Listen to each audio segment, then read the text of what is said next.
Last video तक हम आपको बताए थे ट्रांसपोर्टेशन ऑफ गैसेस के बारे में, इंट्रोडक्शन दिए थे, है ना। ऑक्सीजन कैसे ट्रांसपोर्ट होता है, कार्बन डाइऑक्साइड कैसे ट्रांसपोर्ट होता है। तो let us start with a new topic today, that is transport of gases में ट्रांसपोर्टेशन ऑफ ऑक्सीजन।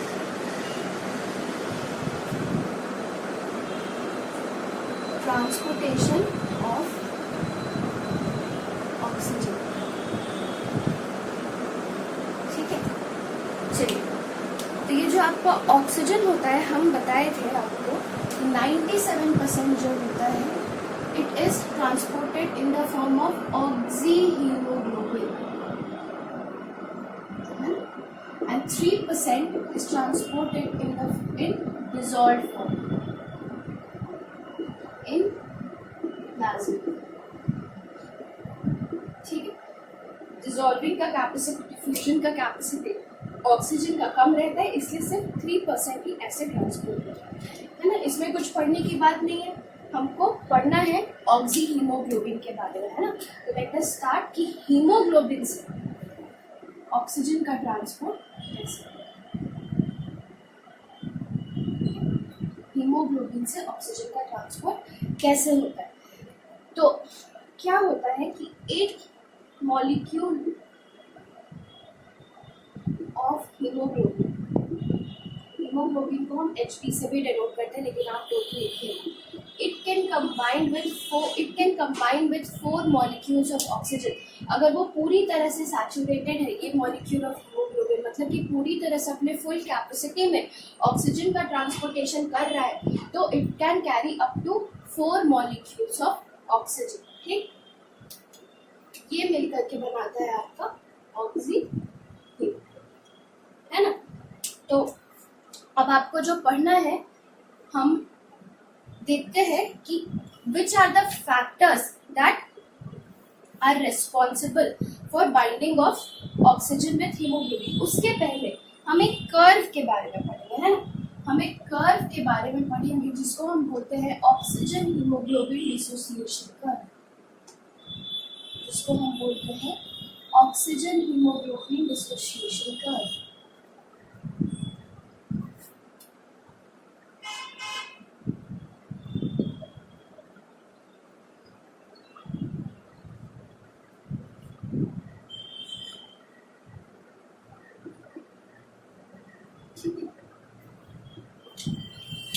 ये कर्व आप देखिए, अपना खोलिए एनसीईआरटी पेज नंबर 274 फिगर 17.5। ये जो डायग्राम दिया है सिर्फ ऑक्सीजन डिसोसिएशन कर्व लिखा है, लेकिन हम इसको ऑक्सीजन के साथ ऑक्सीजन और हीमोग्लोबिन का डिसोसिएशन कर्व बोलते हैं, ठीक है। डिसोसिएशन कर्व क्यों बोलते हैं? क्योंकि ये बताता है कि किस पॉइंट पे जाके हीमोग्लोबिन ऑक्सीजन के साथ डिसोशिएट कर जाएगा, है ना, मतलब अलग हो जाएगा, इसलिए हम इसको ऑक्सीजन हीमोग्लोबिन डिसोसिएशन कर्व बोलते हैं ना। जब आप ये चार्ट देखेंगे, ये ग्राफ आप देखेंगे, तो आप देखेंगे कि ये जो ग्राफ है this is somewhat sigmoid. Sigmoid समझते हैं, एस शेपेड को हम बोलते हैं सिग्मोइड कर्व, है ना। ऐसा कर्व को हम सिग्मोइड बोलते हैं। अब देखिए, इसमें 2 चीज लिखा है आपका, नीचे में लिखा है PO2, नीचे में लिखा है आपका PO2।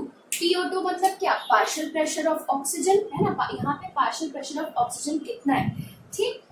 और यहाँ पे परसेंटेज सैचुरेशन ऑफ हीमोग्लोबिन,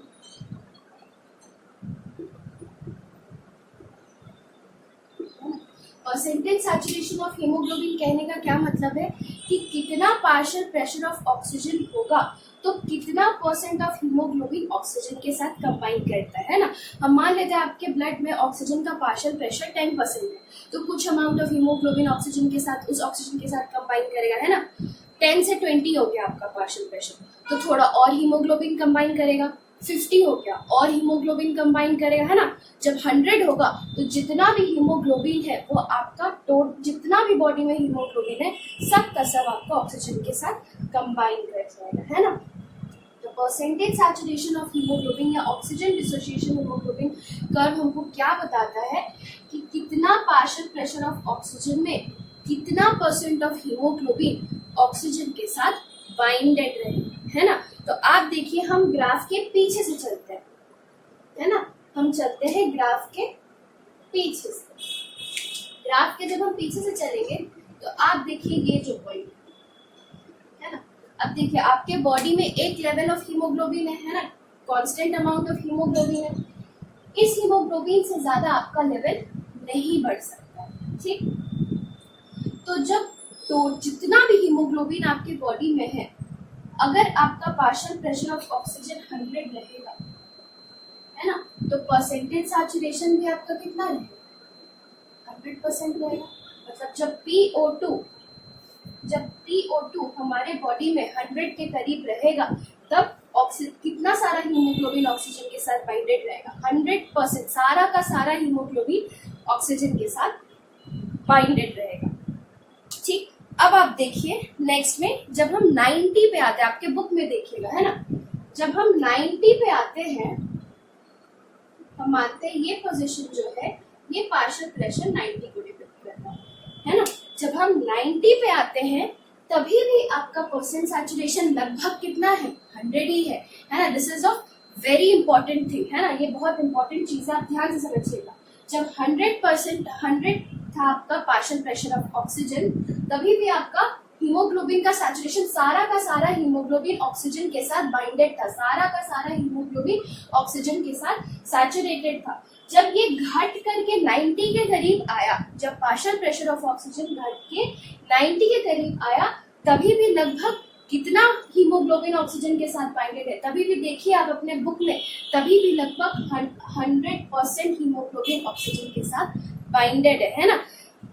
अब आप देखिए जब तक पार्शियल प्रेशर 60 नहीं हो जाता है ना, जब तक पार्शियल प्रेशर आपका 60 नहीं पहुंचता है, हम मान लेते हैं कि ये जो है आपका पार्शियल प्रेशर 60 के करीब, ठीक।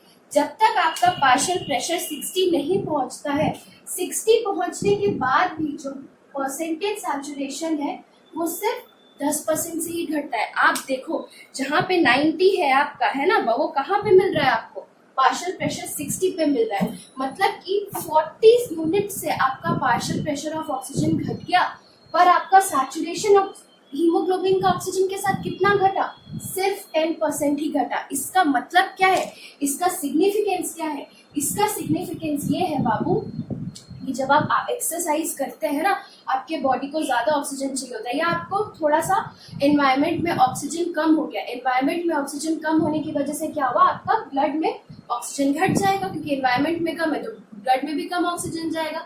लेकिन गलती से कभी ऐसा हुआ कि ब्लड में आपको ऑक्सीजन थोड़ा कम भी गया, तो आपका हीमोग्लोबिन सैचुरेशन में दिक्कत नहीं आएगा, है ना। बॉडी अपना सिस्टम को ऐसे बनाया है, अगर 40 यूनिट से भी अगर आपका पार्शियल प्रेशर ऑफ ऑक्सीजन कम हो जाए, किसी रीजन से आप धुएं में चले गए, आप कहीं चले गए, आप ट्रैफिक में है, 60 तक भी अगर आ जाए, तो आपका हीमोग्लोबिन का सैचुरेशन, हीमोग्लोबिन जो ऑक्सीजन के साथ बाइंडेड है, वो कितना रहेगा, वो 90% से नीचे नहीं जाएगा, है ना। This is a mechanism of your body कि वो ऑक्सीजन से डिप्राइव नहीं हो सके। भले बाहर में ऑक्सीजन कम भी हो, लेकिन मेरे बॉडी के अंदर ऑक्सीजन कम नहीं होना चाहिए, क्योंकि ऑक्सीजन जहां आपके बॉडी में घटने लगा तो क्या होगा, आपके टिश्यूज में जैसे ही ऑक्सीजन घटने लगा तो क्या होगा, आपका सेलुलर रेस्पिरेशन, मेटाबॉलिज्म बंद होने लगेगा, आपकी एनर्जी आपको नहीं मिलने लगेगी, है ना। तो इसके लिए बॉडी का ये प्रोटेक्टिंग मैकेनिज्म है कि अगर मेरा पार्शियल प्रेशर 60 तक भी पहुंचे, है ना, मेरा पार्शियल प्रेशर अगर 60 तक भी पहुंचे, तो भी मेरा जो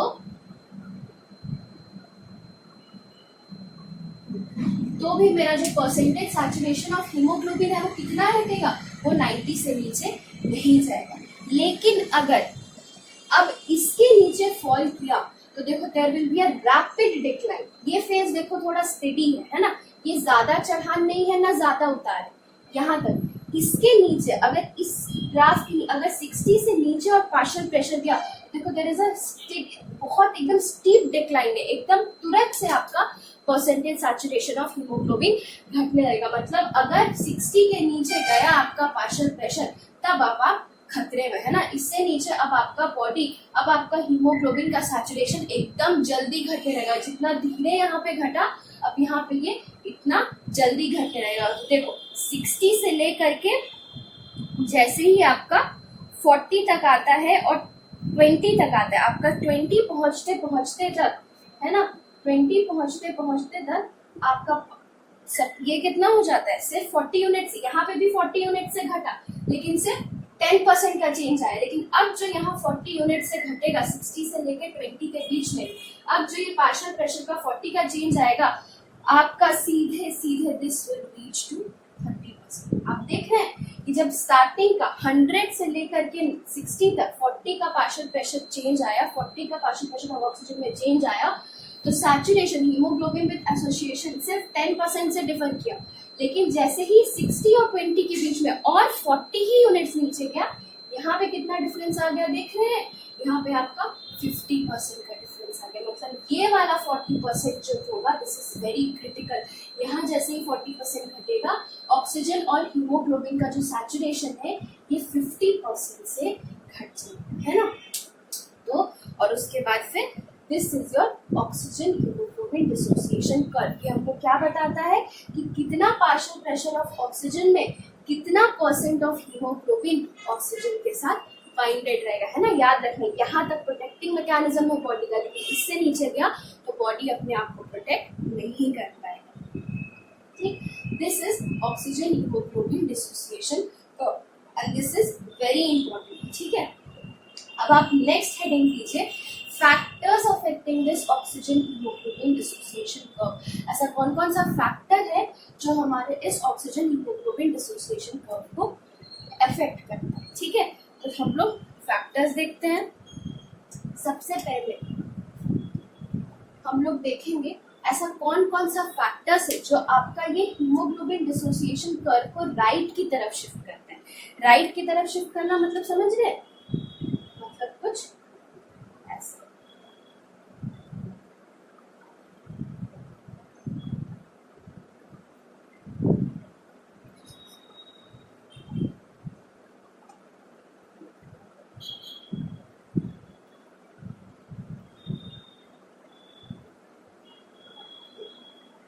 ये होता है आपका राइट की तरफ शिफ्ट करना। ठीक है, तो राइट की तरफ शिफ्ट होना मतलब आप समझिए कि यहाँ पे क्या हो रहा है।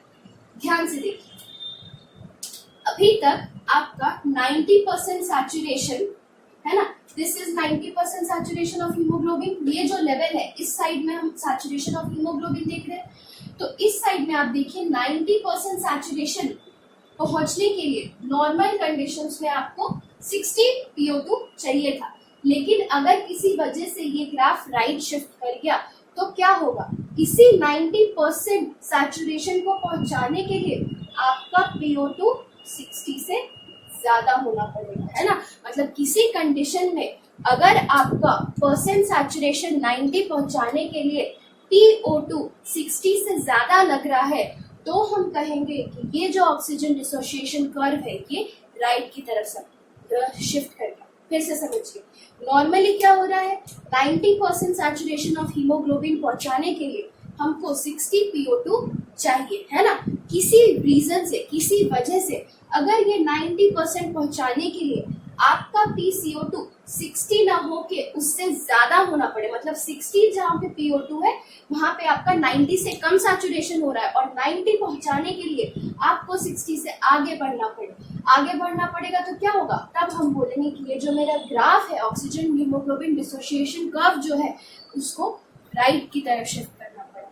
ठीक है, तो ऐसा कौन कौन सा कारण है जिसके वजह से ये PO2 जो 90% पे 60 जो सैचुरेट कर रहा था अब उसको बढ़ना पड़ रहा है, ऐसा कौन सा कारण है जिसके वजह से इस ऑक्सीजन हीमोग्लोबिन डिसोसिएशन कर्व को आपका राइट शिफ्ट करना पड़ रहा है ना। तो सबसे पहले हम देखेंगे रीजंस जिसके वजह से राइट शिफ्ट होता है ना, ये आपको याद करना है। ठीक है, चलिए सबसे पहला है, अगर आपका कार्बन डाइऑक्साइड का लेवल बढ़ जाए, है ना। हम आपको बताए थे कि जो कार्बन डाइऑक्साइड का एफिनिटी होता है हीमोग्लोबिन के लिए, एफिनिटी समझते हैं, पावर टू अट्रैक्ट। एफिनिटी मतलब किसी भी सब्सटेंस का किसी दूसरे का पावर टू अट्रैक्ट। तो ये जो हीमोग्लोबिन होता है उसका एफिनिटी कार्बन डाइऑक्साइड के लिए ज्यादा होता है, मतलब कि power to attract carbon dioxide is more in comparison to power in comparison to the power of attracting oxygen, है ना। हीमोग्लोबिन कार्बन डाइऑक्साइड को ऑक्सीजन से ज्यादा अट्रैक्ट करेगा।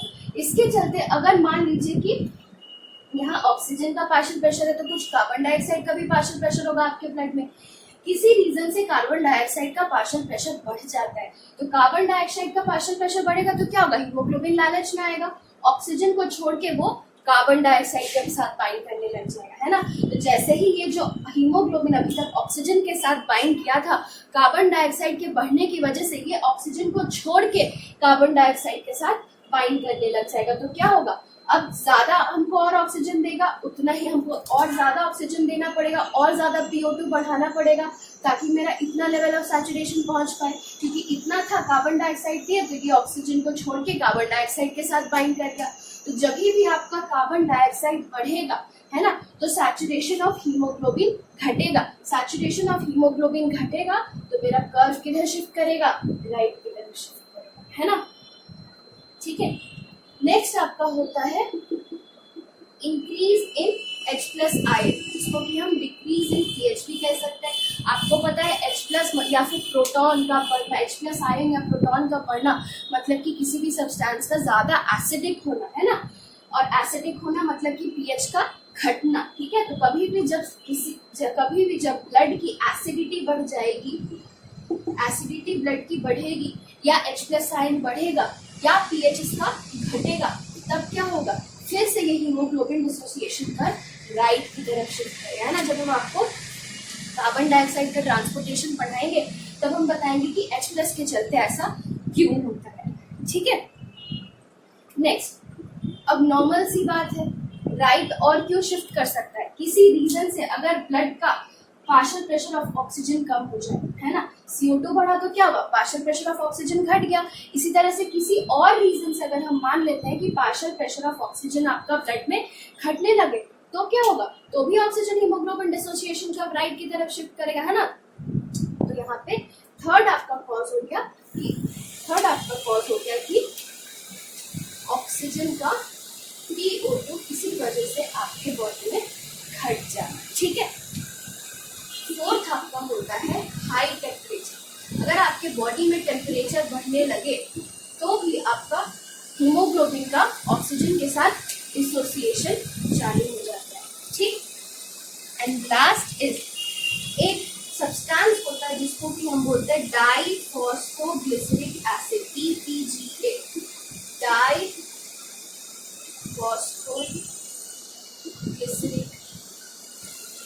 एसिड। ये भी अगर बढ़ जाए तो भी आपका ऑक्सीजन हीमोग्लोबिन डिसोसिएशन पर राइट की तरफ शिफ्ट, है ना। तो भी आपका ऑक्सीजन हीमोग्लोबिन डिसोसिएशन पर राइट की तरफ शिफ्ट करेगा ना। These are all the reasons जिसके वजह से आपका ऑक्सीजन हीमोग्लोबिन डिसोसिएशन कर राइट की तरफ शिफ्ट करता है। अब ये राइट की तरफ, इसका सिग्निफिकेंस क्या है, आप सोचिए, जब आपका ऑक्सीजन एल्वियोलाई में जब एल्वियोलाई की हम बात करेंगे, है ना, तो वहां पे आपका पार्शियल प्रेशर ऑफ ऑक्सीजन ज्यादा है क्योंकि एनवायरनमेंट से हम फ्रेश एयर, एनवायरनमेंट से हम ऑक्सीजन रिच एयर लिए हुए हैं, और partial pressure of carbon dioxide आपका कम है। अच्छा, यहाँ पर ज्यादा बना के ये कम होना चाहिए ना, राइट जब शिफ्ट करेगा तो ऑक्सीजन आपको है ना। तो हाँ, क्या बता रहे थे, एल्वियोलाई की जब हम बात करें तब हम समझेंगे कि ये जो मेरा CO2 है ना, वहां पे जो आपका ऑक्सीजन है वो ज्यादा रहेगा, कार्बन डाइऑक्साइड है वो कम रहेगा, है ना, क्योंकि कार्बन डाइऑक्साइड जो भी आपका एल्वियोलाई में आया उसको एक्सपिरेशन के थ्रू बाहर छोड़ दिया जाता है। तो एल्वियोलर एयर में आपका PCO2 कम रहता है। हम आपको याद करने बोले थे टेबल 17.1, उसमें ऐसे भी दिया हुआ है, पिछले क्लास में ही हम बताए थे आपको, ठीक। तो फिर जहाँ एल्वियोलाई होता है वहां से पे क्या होता है, हीमोग्लोबिन को ऑक्सीजन कैरी करके टिश्यूज तक लेके जाना है, मतलब कि हीमोग्लोबिन को ऑक्सीजन के साथ एसोसिएट करना है ना। तो एसोसिएट करना है, यहाँ पे एल्वियोलाई में सारा जो आपका कंडीशंस है वो ऑक्सीजन का हीमोग्लोबिन के साथ बाइंड करने के लिए फेवरेबल है। क्या क्या, एक तो पार्शियल प्रेशर ऑफ ऑक्सीजन ज्यादा है, partial pressure of carbon dioxide कम है, partial pressure of carbon dioxide कम है तो आपका एसिडिटी भी कम है ना।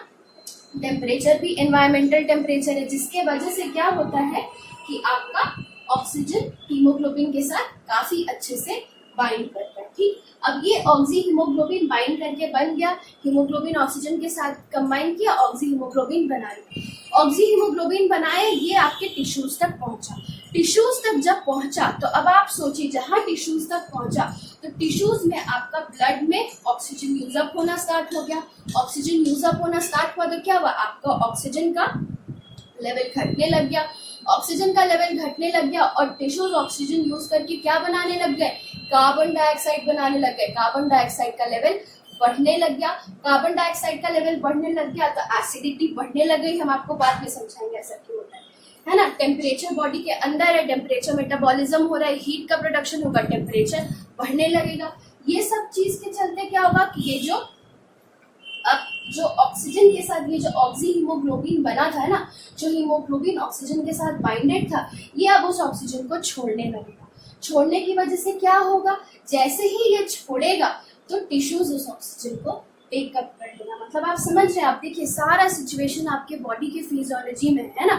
जहाँ पे हमको ऑक्सीजन और हीमोग्लोबिन को एसोसिएट करवाना था, वहां पे सारा कंडीशंस वैसा था। एल्वियोलाई में PO2 ज्यादा था, PCO2 कम था, H+ कम था, है ना।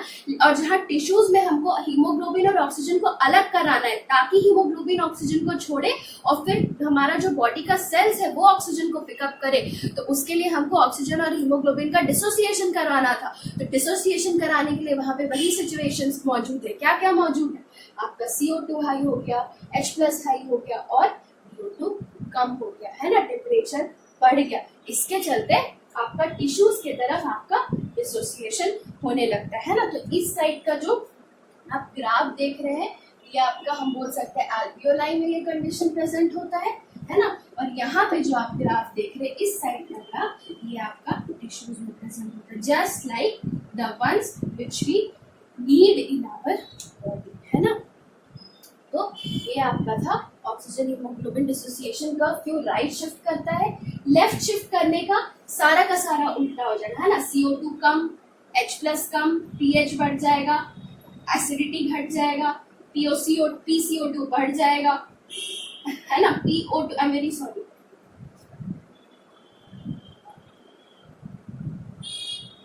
PO2 आपका घट जाएगा।